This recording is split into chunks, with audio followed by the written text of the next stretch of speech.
नमस्कार दोस्तों, स्वागत है फिर से आपका अपने YouTube चैनल तारा डेली लाइफस्टाइल में।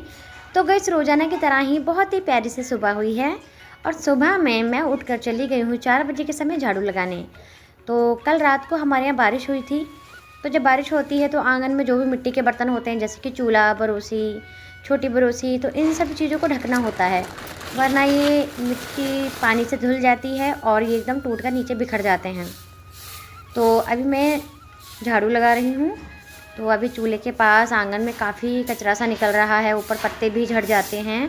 तो सबसे पहला काम तो सुबह उठकर झाड़ू लगाने का होता है और पशुओं को चारा डालने का। लेकिन अभी हमारी भैंस लक्ष्मी बैठी है। आपको पता है कि हमने नई भैंस ली है जो कि मुर्रा नस्ल की है और उसका नाम भी मैंने लक्ष्मी ही रखा है। नाम रखने का ये फ़ायदा होता है कि अगर हम पशुओं को उनके नाम से बुलाते हैं ना, तो वो हमारा इशारा एकदम समझ जाते हैं, वरना हमें हट हट ए इस तरह से कुछ करना पड़ता है। इससे अच्छा है कि हम अपने पशु का एक प्यारा सा नाम रख लें। नाम रखने से पशु को भी अच्छा लगता है और जब हम पशु को इशारा करते हैं तो वो समझ भी आसानी जाता है।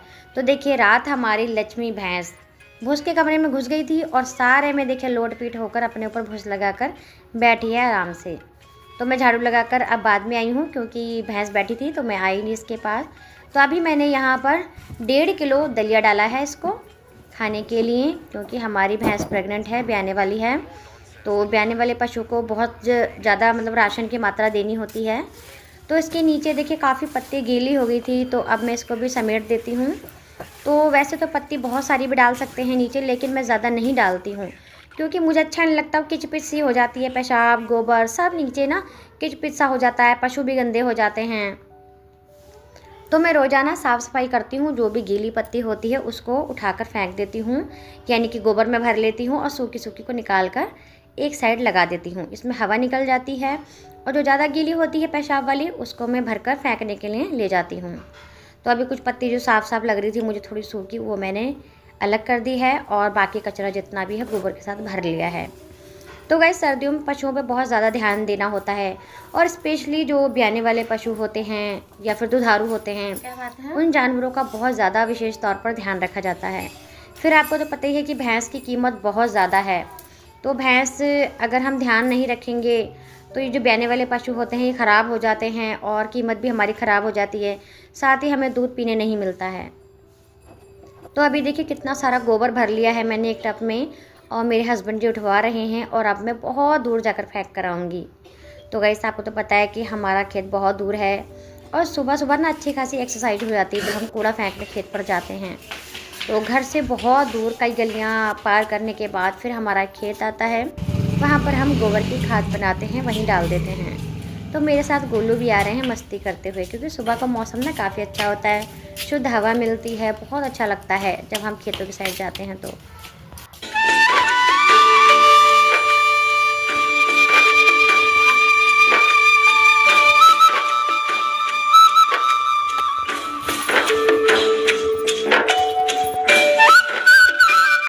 तो गैस, जब गोबर फेंकने के लिए आते हैं तो रास्ते पर ना बहुत अच्छा लगता है। कुछ छोटे छोटे पशु भी मिलते हैं, जैसे कि कुत्ता मिल गया, बहुत सारे लावारिस पशु जो घूमते रहते हैं वो भी मिलते हैं।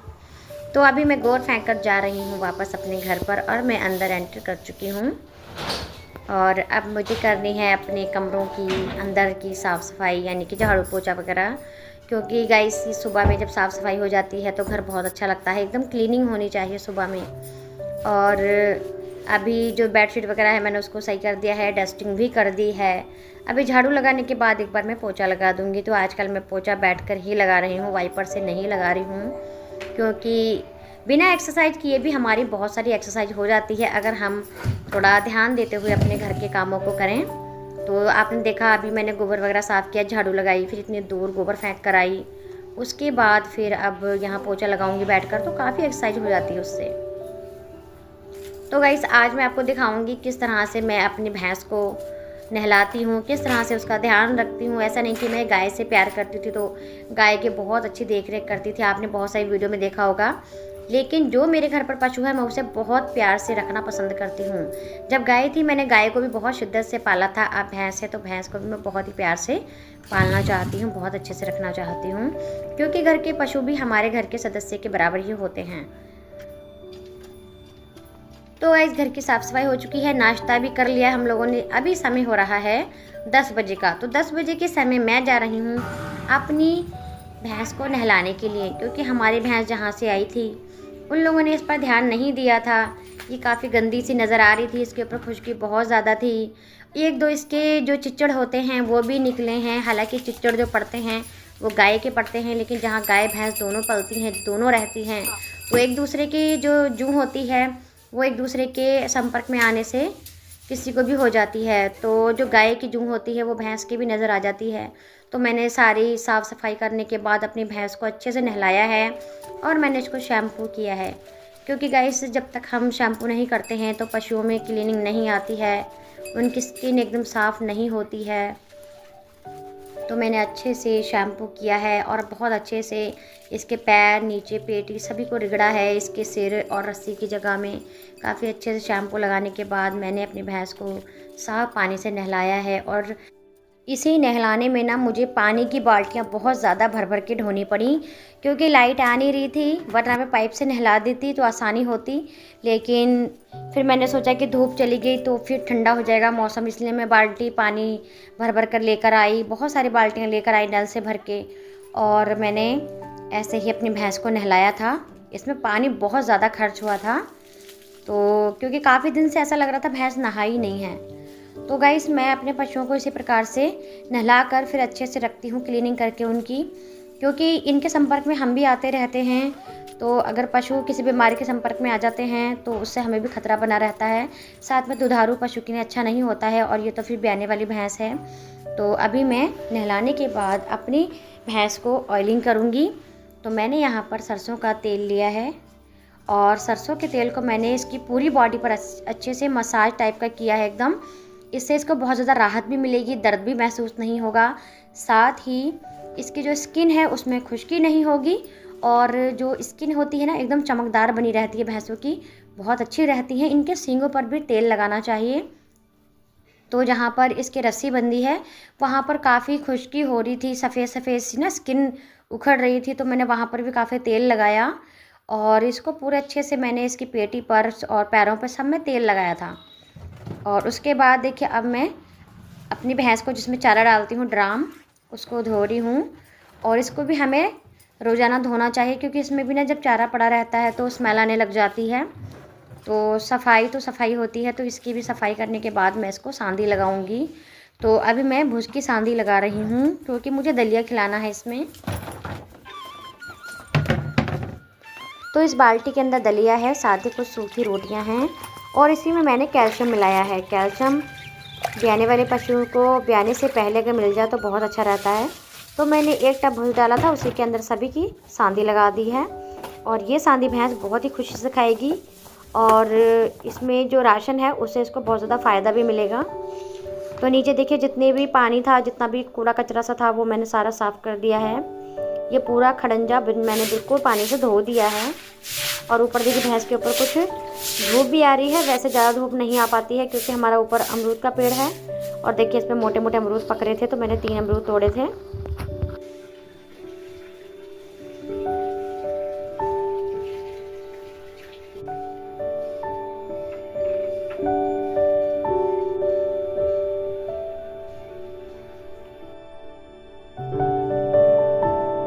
तो अभी समय हो चुका है 2:30 बजे का।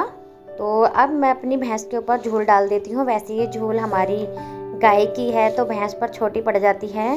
इसमें 2 बोरियां और लगानी है, लेकिन अभी फ़िलहाल मैं इसी को ही डाल देती हूँ इसके ऊपर। इससे भी काफ़ी गर्माहट मिलेगी इसको। और मैं अपनी भैंस को अंदर लेकर जा रही हूँ। मैं समय से ही अपनी भैंस को अंदर बांध देती हूँ। और मैंने एक बात नोटिस और की है कि बाहर हमारी भैंस पूरा दिन खड़ी रही लेकिन बैठी नहीं, तो इसी वजह से भी मैं कुछ इसको अंदर बांध रही हूँ, ताकि ये अंदर बैठ जाए, क्योंकि बाहर पूरा दिन खड़े खड़े हो गया इसको। तो अभी मैंने इसको अंदर बांध दिया है। और इसके नीचे कुछ सूखी पत्ती मैंने पहले भी डाल दी थी, कुछ और मैं डाल दूँगी। तो इस सूखे के ऊपर बहुत अच्छे से ये बैठ जाएगी, और इसको बहुत अच्छा भी लगेगा, गर्माहट भी मिलेगी। तो अब मैं आ चुकी हूँ खाना बनाने। तो आज मैं खाने में बना रही हूँ बैंगन की सब्जी, आलू बैंगन।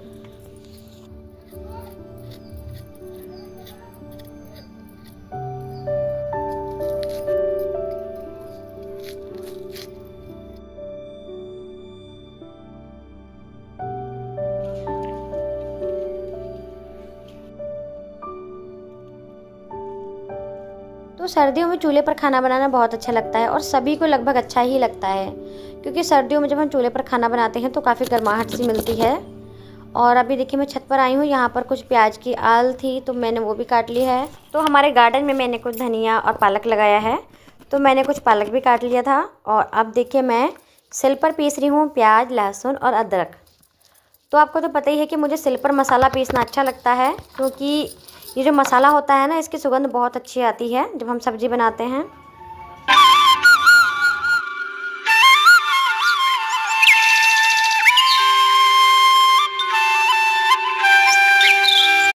तो कढ़ाई में तेल गरम हो चुका है और मैंने इसमें जीरा डाल दिया है। अब प्याज और जो मैंने आल काटी थी उसको भी ऐड कर दिया है।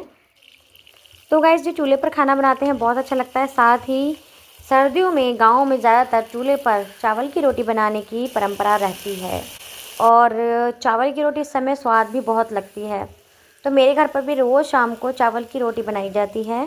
सूखी सब्ज़ी मैं शाम को बनाती हूँ, उसके साथ बनाती हूँ चावल की रोटी। तो आज भी मैं चावल की रोटी बनाऊँगी, इसीलिए मैं चूल्हे पर ही सब्ज़ी बना लेती हूँ, क्योंकि आग भी अच्छी बन जाती है। तो देखिए अभी मुझे अपनी भैंस को एक चीज़ और खिलानी है शाम के समय में। तो यहाँ पर मैंने चोकर लिया है, ये आधा किलो चोकर है।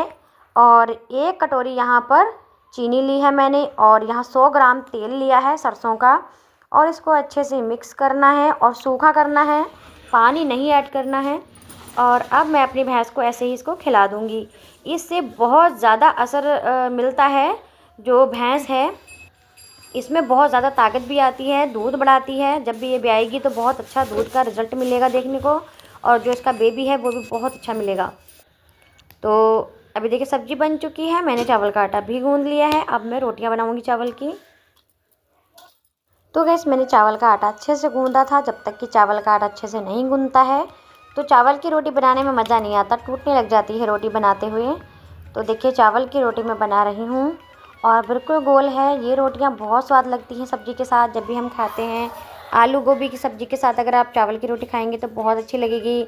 मेथी पालक की भुर्जी के साथ, साग के साथ, जिस मर्ज़ी के साथ आप इसको खाइए, बहुत स्वाद लगती हैं ये। तो देखिए एकदम फूली फूली गर्मा गर्म जब रोटियां निकलती हैं चावल की तो बहुत स्वाद लगती है, साथ ही मुंह में पानी आ जाता है। तो गाइस, आज की वीडियो में इतना ही। वीडियो पसंद आया तो एक लाइक करें।